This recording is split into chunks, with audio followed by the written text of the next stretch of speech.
បងជំរាបសួរចាខ្ញុំរំភើបតិចតិចណាបងបើថាក្រុមការងារខ្ញុំរំភើបខ្លាំងតាំងពីម្សិលមិញគាត់ដឹងថាថ្ងៃហ្នឹងបងឯងមកថតនៅ office ខ្ញុំ បងខ្ញុំស្គាល់បងឯងបានតែ3 4ចំណុចខ្ញុំខំប្រឹងស្រាវជ្រាវដែរប៉ុន្តែរកឃើញស៊ើបបានតែប៉ុណ្្នឹងខ្ញុំដឹងថាបងឯងឈ្មោះសុភាបុត្រឈើក៏ឆ្នាំ1979នៅកំពង់ធំរៀនផ្នែកគណនេយ្យធ្លាប់ធ្វើការនៅលើ Royal ធ្លាប់ជាជំនួយការផ្ទាល់របស់លោកវិជ្ជបណ្ឌិត Berichner មានគ្រួសារជាជនជាតិអាល្លឺម៉ង់ហូសនៅអាល្លឺម៉ង់ឥឡូវហ្នឹងគេហៅបងនៅលើបណ្ដាញសង្គមថាសេដ្ឋីនេះចិត្តធរដោយសារតែជំនួយយ៉ាងច្រើនតែក្នុងហ្នឹងខ្ញុំក៏បានទទួលដែរទៅលើបងប្អូនជនភៀសសឹកយើងប៉ុន្តែតាមពិតបងជួយស្រុកខ្មែរហ្នឹងមិនមែនក្នុងតែជនភៀសសឹកហ្នឹងតាំងពីមុនហ្នឹងទៀតអញ្ចឹងខ្ញុំ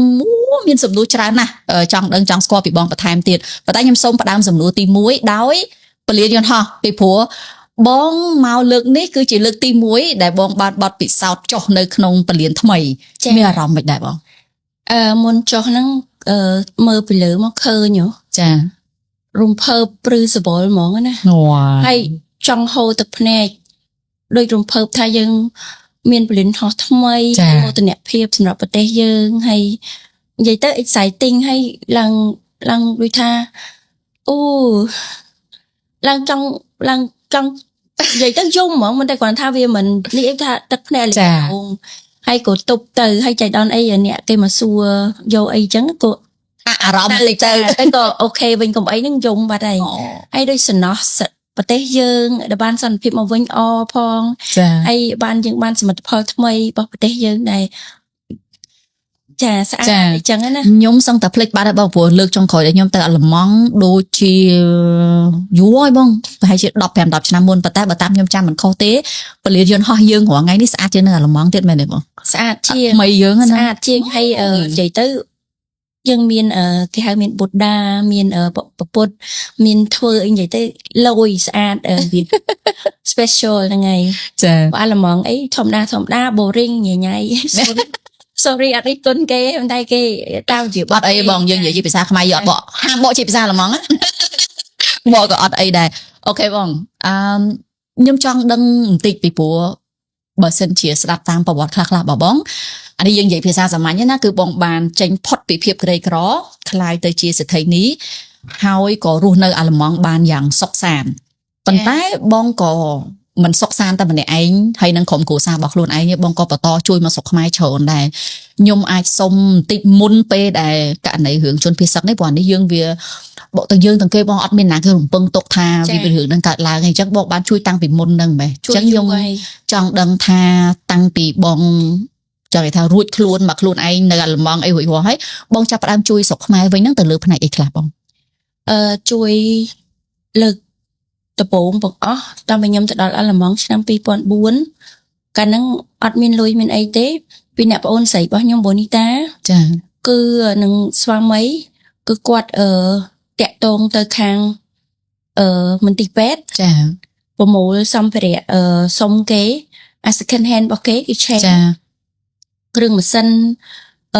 ស្អីគេដូចក្នុងពេទ្យប្រើប្រាស់ចាឧបករណ៍ពេទ្យណាមានក្រែមានម៉ាស៊ីននេះម៉ាស៊ីននោះអីចឹងទៅគេឈប់ប្រើតែនៅល្អយើងសុំគេមកប្រហែលកុងកណឺហ្នឹងយើងសុំគេទៅហើយដើរប្រមូលកៅអៅណាដែលគេឈប់ពាក់ហ្នឹងប្រមូលមកបត់ដាក់ស្អាតបោកស្អាតដាក់ចូលកេះវ៉ែនតាកង់អីហ្នឹងប្រមូលយកមកហើយយើងក៏អត់មានលុយខ្លួនឯងដែរទៅរួមទៅច្រៀងអីណាបងអូនស្រីខ្ញុំឡើងច្រៀងបងអូនស្រីបងតាឡើងច្រៀងស្អីគេរូបអូនមិនល្អសាច់ខ្មៅស្បែកចារូបខ្មៅអីនោះចាហើយក៏បានប្រមូលលុយមកជា concert របស់ខ្មែរយើងនៅខេត្តបងនៅហ្នឹងហើយក៏យកទៅដាក់ផ្ញើតាមកុងកណឺពីអាល្លឺម៉ង់ទៅស្រុកខ្មែរដើម្បីជួយដល់ទីពេទ្យយើងចាដល់លើកទី1ដល់ពេលបន្ទាប់មកទៀតមានលុយក្រោយមកទៅបាន3 4 5ឆ្នាំមុនជួយប៉ុន្តែអត់បាយផុសដែរអត់ចេះផុសចេះអីទេរាប់រយនាក់អីទៅប្រមូលជនពិការចាស់ជរានៅភូមិក្មួយខ្ញុំធ្លាប់នៅមួយបងស្រីខ្ញុំនៅតែខ្មៅហ្នឹងបែបទៅហ្នឹងគេស្គាល់អស់ហើយ ឲ្យគាត់ទៅធ្វើកង់ធ្វើអីឲ្យផ្ញើឲ្យគាត់ម្នាក់2000ឡើងរាប់រយនាក់ ចា ចាក៏អត់ដែរបានផុសដែរគាត់ថាប្រមូលទាំងអស់មកសរុបទៅប៉ុណ្ណឹងអញ្ចឹងណា ចា ចាហើយបើបន្តទៀតក៏ចាប់ដើមជួយបន្ត នៅពេលដែលលទ្ធភាពយើងកាន់តែច្រើនលុយយើងមានកាន់តែច្រើន ចា ក៏បន្តជួយបា ហើ ន យជួយលុយផ្ទាល់ខ្លួនទេអត់មានមកពីណាទេពីអ្នកប្តីសុំប្តីថាបងខ្ញុំចង់ជួយដល់ប្រទេសកម្ពុជាខ្ញុំប្រជាជនខ្ញុំគាត់ខ្វះខាតពីការអីចឹងណាចាដល់បងផនផាឡាកូនកំព្រាអញ្ចឹងទៅ ចា ចាហើយចង់ជួយហ្នឹងជួយតាំងពីចិត្តចង់តាំងខ្ញុំនៅក្មេងថាមានតិចតួចអីអ្នកសុំទានអីចាស់ចរីអីចឹងណាដឹកកង់ឃើញគាត់ដើរអីច្រត់ចឹងទៅដឹកកង់តាំងពីភូមិមួយទៅភូមិមួយចឹងទៅហ្នឹងចិត្តយើងជួយដោយអត់ចង់បានអីដោយស្រឡាញ់អាណិតឲ្យឃើញចាស់អីគ្រាអីហ្នឹងចរីអីហ្នឹងអ្នកសុំទានអីហ្នឹងអាណិតដែរ ចា តិចច្រើនឯងជូនគាត់ឯងអាហ្នឹងចិត្តយើងតាំងពីកើតពីមកទូចមកអញ្ចឹងហ្មង ចា ដល់ឥឡូវដែលយើងមានឱកាសហើយព្រោះយើងធ្លាប់ពីមុនមកអត់យើងធ្លាប់លំបាកកំសត់អញ្ចឹងយើងដឹងថាពេលដែលមានអីមួយជួយយើងឲ្យយើងអ្នកណាឲ្យយើងអីមួយសប្បាយចិត្តណាស់រីករាយណាស់យើងធ្លាប់វេទនាអញ្ចឹងដល់ពេលឥឡូវយើងជួយចែករំលែកសេចក្តីសុខអ្វីដែលយើងមានហ្នឹងទៅអ្នកដែលគាត់កំពុងខ្វះខាតណា ចា អញ្ចឹងខ្ញុំដឹងថាគឺខ្ញុំមានក្តីសុខបំផុតដែលបានខ្ញុំជួយដល់អ្នកដែលគាត់កំពុងខ្វះខាត ចា ចា អានឹងត្រួសពីមុនមកឥឡូវយើងគិតពីថ្មីនេះវិញ ចា៎ ពីព្រោះនៅពេលដែលយើងមានការឈ្លានពានពីប្រទេសជិតខាងទេសៀមត្មងទៅ មានការឈ្លានពានពីសៀមមកហ្នឹងលើកទី1ដំបូងអាហ្នឹងមកប្រាវអញ្ចឹងទៅ ចា ពេលរួចស្រាប់តែខែ12ហ្នឹងមកហត់ទៅធ្ងន់អញ្ចឹងយើងឃើញមានចំនួនបងប្អូនជនភៀសសឹកយើងហ្នឹងក៏ច្រើនអញ្ចឹងយើងមានអ្នកគាត់បង្កើតជាមូលនិធិ ចា ភ្លាមហ្មង ដុតដៃដុតជើងគ្រប់គ្នា ហើយក៏យើងមិនដឹងថាប្រមូលបានប៉ុន្មានទេបន្តមកទៀតដូចខ្ញុំជាដើមអញ្ចឹងខ្ញុំអត់ធ្វើជាមូលនិធិទេពីព្រោះដោយសារតែពួកខ្ញុំមានកម្លាំងតិចកូនខ្ញុំនៅទូចហើយពួកយើងអត់មានលទ្ធភាពយើងធ្វើតាមលទ្ធភាពរបស់យើងដែរយើងក៏អត់បានរបៀបថាដូចការលើកទី1យើងហែកអង្គានតិចតួចដែរលើកទី2នេះពួកខ្ញុំហែកអង្គានក្នុងចំណោមគ្នាឯងបាទអ្នកស្គាល់គ្នាលុយក្រុមហ៊ុនខ្ញុំខ្លះអញ្ចឹងទៅប៉ុន្តែក្រោយមកគឺខាងបងតាក់តងមកចង់ជួយ10000ហើយក៏ទទួលដៃ10កាលហ្នឹងចា ប៉ុន្តែមិនតែខ្ញុំទេខ្ញុំឃើញច្រើនណាស់អ្នកដែលទទួលពីបង10000 20000បើអ្នកខ្លះ3-40000អីចឹងទៅតាមហើយពេលខ្លះបងជួយទៅ direct ចឹងបងអាចសង្ខេបតិចបានទេបងអាចចាំបានអត់ថាចំនួនដែលលុយដែលបងបានជួយនឹងប្រហែលដែររហូតដល់ពេលបច្ចុប្បន្នហ្នឹង ក្នុងប្រទេសយើងមួយរយៈខ្លីហ្នឹងគឺចូលអត់ទាន់អស់ហើយណា ចា តំផ្ញើតម្លាក់មកប្រហែលថ្ងៃមុនហ្នឹង1លានទៀត ចា អញ្ចឹងសរុបទាំងអស់ទៅចូល4លានជាងហើយ វ៉ាវ ចា សំសម្លេងកាត់ឯមួយ បែបស្ងាត់នៅពេលដែលបងដកលុយមកច្រើនអញ្ចឹងវាច្រើនសម្រាប់ពួកខ្ញុំណាដែលវាអាចមិនច្រើនសម្រាប់បងទេគ្រួសារបងគាត់ថាមិនដែរបងព្រោះគ្រួសារបងគាត់ជាជនជាតិអាល្លឺម៉ង់ទេមែនតើទៅគាត់មិនមែនខ្មែរណាទៅអើយ ចានិយាយទៅពួកយើងខ្ញុំភាសាគ្នាពួកអីលុយពួកយើងរួមអញ្ចឹងទៅ ចា ខ្ញុំសួរគាត់ទៅខ្ញុំថា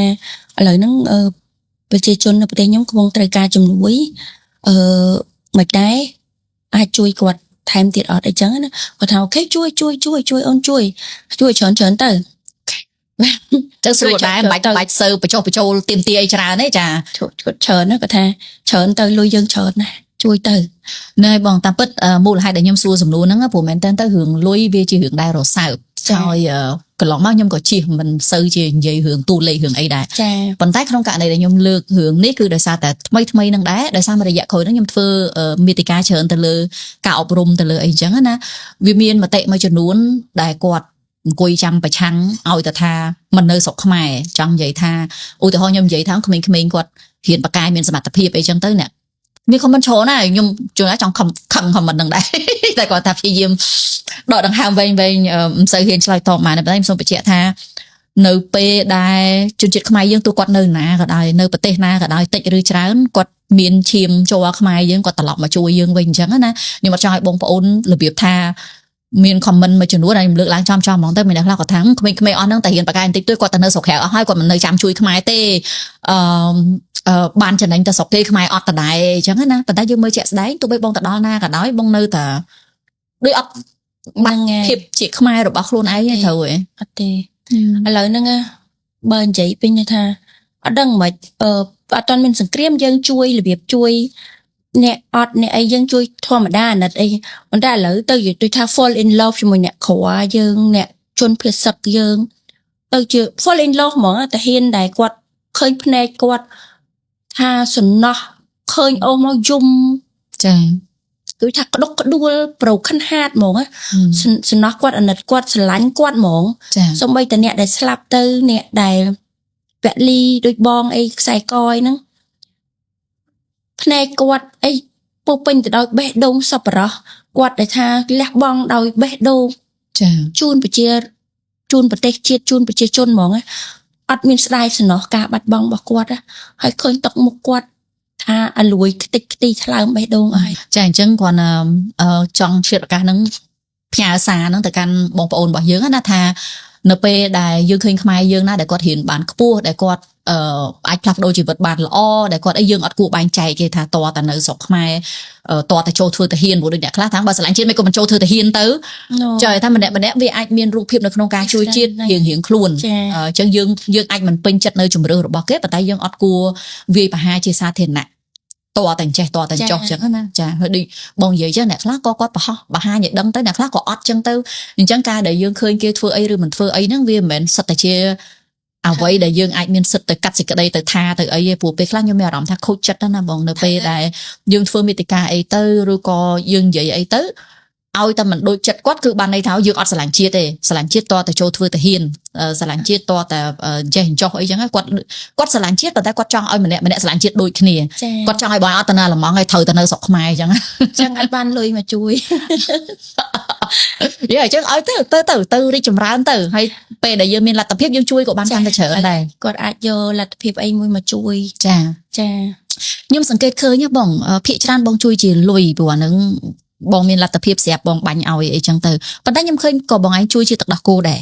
ជួយទៅដល់ក្មេងៗណាបើនិយាយពីសម្ភារៈគឺខ្ញុំឃើញបងឯងឲ្យទៅតាមមូលធិរៀងខ្លួនចឹងទៅហើយមូលធិមួយហ្នឹងណាគេជួយអីទិញអីរៀងខ្លួនចឹងទៅប៉ុន្តែក្នុងករណីទឹកដោះគោបងទិញឲ្យហ្មងពួកអីមានម្ដាយខ្លះ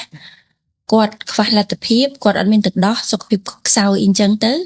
ឬក៏ប៉ាខ្លះប្រពន្ធភរិយាស្លាប់អីចឹងទៅចាអញ្ចឹងគាត់ខ្វះខាតអញ្ចឹងយើងឲ្យគាត់ទៅខ្ញុំចាប់អារម្មណ៍ហ្នឹងគឺដោយសារតែទឹកដោះគោដែលបងឯងបរិច្ចាគទៅដែលខ្ញុំឃើញណាខ្ញុំឃើញគេផុសហ្នឹងវាចែកដនទឹកដោះគោហ្នឹងវាម៉ាក់មួយទឹកដោះគោកូនខ្ញុំដែរចេះហើយខ្ញុំដឹងថាហ្នឹងវាថ្លៃដែរវាគុណភាពល្អចាជួយសុខភាពល្អខ្លាំងដោយសារតែវាមិនមែនជាទឹកដោះគោទេដោះជាមអីស្អីគេទឹកដោះប៉ប៉ែចាហ្នឹងហើយអញ្ចឹងវាល្អខ្លាំងសម្រាប់កុមារយើងវាអត់មានអាឡែស៊ីអាឡែអីគេហៅអីគេជាតិអីគេបើទឹកដោះទៅនិយាយប៉ះពាល់ទឹកដោះគោគេទៀតអត់កើតទេហ្នឹងហើយគ្រាន់ថាវាគុណវាល្អខ្លាំងចាម៉ាក់រ៉ូយ៉ាល់អស់ចាទៅស្រាវជ្រាវមើលបន្ថែមទៀតទៅចាពួកខ្ញុំប្រាប់បងផល្លាផងផនផល្លាដែរព្រោះខ្ញុំជួយខាងបងផនផល្លាចាតាមមណ្ឌលឈើចាខ្ញុំថាបងគួរតែចូលទៅដោះគោនឹងទៅព្រោះខ្ញុំមួយឆ្នាំខ្ញុំជួយ 60000 ណាចាតែឥឡូវកូនក្មេងឡើងដូចជិត200ហើយអញ្ចឹងឆ្នាំហ្នឹងអាចឡើង 100,000 ហើយចាអញ្ចឹងខ្ញុំប្រាប់គាត់ដែរថាទៅដោះគោខាងហ្នឹងគឺល្អខ្លាំងអាចជួយទៅទិញទៅដោះគោនឹងយកមកឲ្យកូនក្មេងញ៉ាំទៅវាទទួលបានគុណភាពល្អសម្រាប់សុខភាពជាងចាអរគុណច្រើនបងទៅអនាគតវិញតើបងមានគម្រោងនឹងធ្វើអីបន្តទៀតបងឥឡូវហ្នឹងចាប់ដើមជួយបន្តទៀតតែមិនជួយបានបន្តិចទេពួកអីតែចាប់ហ្នឹងហើយគាត់ថានឹងជួយរហូតទៅជួយទៅដល់ខាងមន្ទីរពេទ្យហ្នឹងនៅទៀតនៅខាងមន្ទីរពេទ្យយើងដែលកំពុងតែមានកូនក្មេងកូនអីហ្នឹងដូចគន្ធបុប្ផាដូចអីហ្នឹងក៏ខ្ញុំជួយក្នុងគម្រោងរបស់ខ្ញុំដែរកុមារជាតិអីចាហើយនឹងscholarship សម្រាប់កូនសិស្សក្របញ្ញាសាស្ត្រក៏នៅក្នុងគម្រោងដែរហើយអវរជនដែលកំពុងតែមានរបួសនៅមន្ទីរពេទ្យគម្រោងនឹងដែរហើយអ្នកសម្រាមនៅស្ទឹងមានជ័យវ៉ាកំព្រាអីឬក៏អ្នកក្រអីចឹងណាចាហើយឥឡូវនឹងបងផល្លាគាត់រៀបចំមជ្ឈមណ្ឌលមនុស្សចាស់នឹងឥឡូវកំពុងតែរៀបចំថាត្រូវការថវិកាប៉ុន្មានពីខ្ញុំដើម្បីខ្ញុំមិនអាច 100% ប៉ុន្តែគាត់មានរបស់គាត់ខ្លះដែរគាត់ប្រមូលពីនេះពីនោះចឹងទៅហើយខ្ញុំជូនគាត់ប៉ុន្មានជូនទៅសម្រាប់សង់មជ្ឈមណ្ឌលហ្នឹងហើយនឹងមួយឆ្នាំសម្រាប់ចំណាយប៉ុន្មានចាំគិតទៀតហ្នឹងក៏នៅក្នុងគម្រោងហ្នឹងដែរ wow ល្អមែនតើបងខ្ញុំកាលពីដើមឡើយហ្មងខ្ញុំអត់ចង់ខ្លាចជាអ្នកមានទេខ្ញុំមានអារម្មណ៍ថាខ្លាចជាអ្នកមានហត់ណាមុំតែបានមានហត់ពេកដល់ពេលអញ្ចឹងរស់សាមញ្ញធម្មតាអញ្ចឹងទៅប៉ុន្តែដល់ពេលមករយៈក្រោយមកទៀតដូចជា2ឆ្នាំចុងក្រោយហ្នឹងសម្ភារអ្នកមានច្រើនហ៎បងដល់ពេលទៅបានដឹងតែដល់ពេលយើងមានលុយទៅចង់ជួយគេវាបានស្រេកចិត្តយើងមិនសូវខ្វាយខ្វល់ច្រើនមិនសូវអីគេវិក័យប័ត្រអីរបាយការណ៍អីច្រើនដល់ឥឡូវចង់ខ្លាចជាអ្នកមានតែបងចាំខ្ញុំខំប្រឹងតទៀតប៉ុន្តែបងមានក្រុមការងារនៅស្រុកខ្មែរដែលជួយបងចាត់ចែងរឿងអស់ហ្នឹងឯងបងមាន 4-5 នាក់ដែរតែពួកគាត់អត់មានបានប្រាក់ខែអីទេគាត់ជួយដោយស្ម័គ្រចិត្តចាគាត់ថាខ្ញុំជូនគាត់ប្រហែលចាយអីគ្រួសារគាត់អីនឹងរឿងរបស់ផ្ទាល់អត់មានប្រាក់ខែមានប្រាក់ថ្ងៃអីទេចាគាត់សប្បាយចិត្តនឹងជួយធ្វើឲ្យមានមកពីបងពីការម្នាក់គាត់អត់មានគាត់កបត់ដៃដែរអញ្ចឹងហើយគាត់មើលទៅគាត់ចិត្តល្អស្មោះគាត់ជួយយកព័ត៌មានមកគ្នាគាត់ពីការអ្នកក្រណាគាត់យកគាត់អីអញ្ចឹងគាត់ check មើលថាប៉ិតឬក៏មិនប៉ិតអីអញ្ចឹងចាពីព្រោះនៅពេលដែលស្ដាប់មកប្រើទៅកុំឲ្យបងប្អូនគាត់យល់ច្រឡំថាសុំដឹងតែបានណាបងពីព្រោះក្នុងកំឡុងពេលដែលយើងចង់ជួយយើងចង់ឲ្យការជួយរបស់យើងនឹងជួយទៅដល់អ្នកដែលត្រូវការគាត់អូខេបង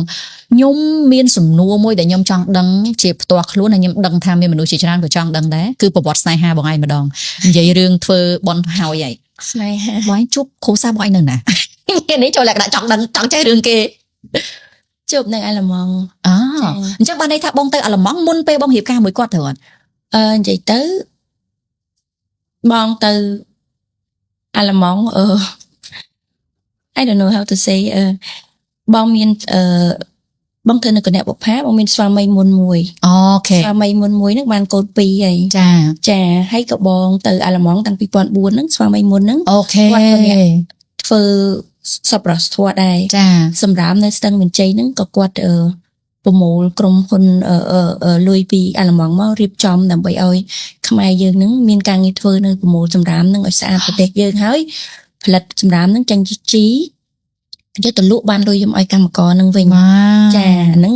ចាប់ផ្ដើមប្រមូលមន្ទីរពេទ្យអីហ្នឹងណាចារបស់របរហ្នឹងមកជួយម្សាយដល់ពេល10ឆ្នាំក្រោយមកដោយសារតែ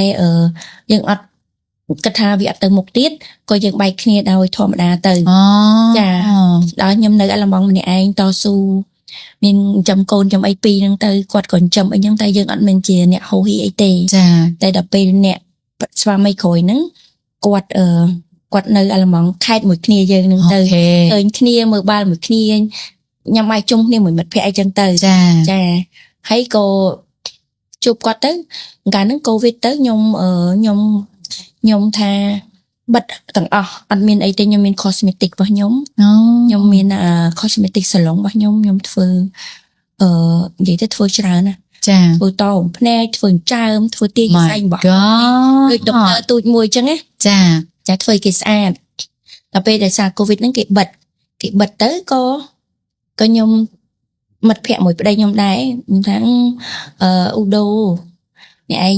មានអីខ្ញុំធ្វើអត់ខ្ញុំឥឡូវហ្នឹង boring ណាហើយគេបិទអីអញ្ចឹងណាហើយក៏គាត់ថាផ្ទះគាត់អាសាកម្មវិធីជប់លៀង friend គាត់មកលេងអីជប់លៀងលេងបៀលេងអីចឹងណាឯងមកធ្វើម្ហូបទៅអ្នកឯងបកកាយធ្វើម្ហូបខ្ញុំឃើញឯងបកកាយធ្វើម្ហូបអីចឹងនិយាយទៅបកកាយធ្វើមែនម្ហូបអឺរ៉ុបម្ហូបអាល្លឺម៉ង់ម្ហូបខ្មែរអីហ្នឹងបកកាយធ្វើទទួលស្គាល់តែបកកាយធ្វើឆ្ងាញ់ខ្លាំងអួតទៅចឹងអត់អីអួតបានមោទនភាពចាហើយប្តីទៅសើណាគាត់ថាម្ហូបនៅក្នុងលោកមានតែមួយអត់ទេធម្មតាតាស្រឡាញ់ចុងភៅហើយម្ហូបនឹងឆ្ងាញ់ហ្មងហ្នឹងហើយដល់ពេលហើយទៅយួរដៃ2ដៃ3ទិញម្ហូបទីអីដល់ហើយក៏ទៅដល់ទៅក៏គាត់ថ្ងៃហ្នឹងក៏គាត់និយាយទៅក៏ត្រូវគ្នាអូញ៉ាំបាយញ៉ាំអីឆ្ងាញ់ហើយចែកគ្នាលេងអញ្ចឹងចាទៅម្ដងហើយម្ដងទៀតចឹងទៅតែដឹងតែគាត់ full in love តាំងថ្ងៃហ្នឹងមកម៉េះចាដល់ពេល full in love ទៅគឺខ្ញុំអត់ហ៊ានទេព្រោះគេខ្ពស់ខ្លាំងគាត់ថាយើងស្រីខ្មែរអត់បានទេយើងចាអត់ញញ៉ៃទេធ្វើចរិតយើងថ្លៃធ្នូណាអត់ឲ្យភ្នែកឲ្យមាត់ឲ្យកអីច្រើនទេថ្លៃធ្នូធ្វើម្ហូបឲ្យទៅផ្ទះវិញគេខ្វាត់នៅយូរអីហ្នឹងអត់ហ៊ាននៅទេដល់មកខ្ញុំទៅពុបហើយគេហៅមកវិញបានមកវិញថ្ងៃណាធ្វើម្ហូបទៀតទៅវិញទៀតអត់ message អីញញ៉ៃអត់ទេតាមពិតចិត្តក៏លួចស្រឡាញ់គេដែរ នឹងថ្ងៃពេញចិត្តទៅដែរប៉ុន្តែយើងថ្លៃធ្នូនឹងថ្ងៃអត់ហ៊ានអត់ញញ៉ៃទៅដល់គាត់ឃើញយើងមើលយើងទៅថានិយាយត្រូវគ្នាយើងល្អយើង slot boat យើង friendly ហើយម្ហូបយើងក៏ឆ្ងាញ់គាត់ចង់បានអ្នកធ្វើម្ហូប forever អញ្ចឹងទៅ អូ ហ្នឹងហើយក៏មានការ ខ្ជិលមកធ្វើម្ហូបម្ដងបងលុយម្ដង ហើយដល់ពេលយូរមកឡើងឲ្យលុយលើកបុនមកឲ្យលុយរហូត ចា យូរទៅឡើងឲ្យលុយឡើងឲ្យអីខ្ញុំថាពូនេះចេះម៉េច business តាំងអញ្ចឹងឡើងហ្នឹងហើយដល់ហៅទៅកាន់ចាប់ផ្ដើមស្រឡាញ់គ្នាអមុនដំបូងយើងចូលចិត្តអញ្ចឹងណា fall in love ចូលចិត្តតែពេលឥឡូវនៅយូរគ្នាមួយគ្នារាប់ឆ្នាំទៅ 4-5 ឆ្នាំទៅជាស្រឡាញ់ទៅ ចា គឺយល់ចិត្តខ្លាំងជឿជាក់ខ្លាំងអញ្ចឹងរត់ទៅស្រឡាញ់លើដើមណា វ៉ា ចា វ my ជឿ god ជាក់លើគ្នាឥឡូវហ្នឹង everything ហ្នឹងគឺចាយើងចង់បានអីសូម្បីតែយើងគិតចង់បានអីក៏គាត់យកមកឲ្យយើងអត់ទាន់ថាបានហើយ ចា ហ្នឹងហើយ អូខេ វាដូចគេហៅអីគេ soul mate soulmate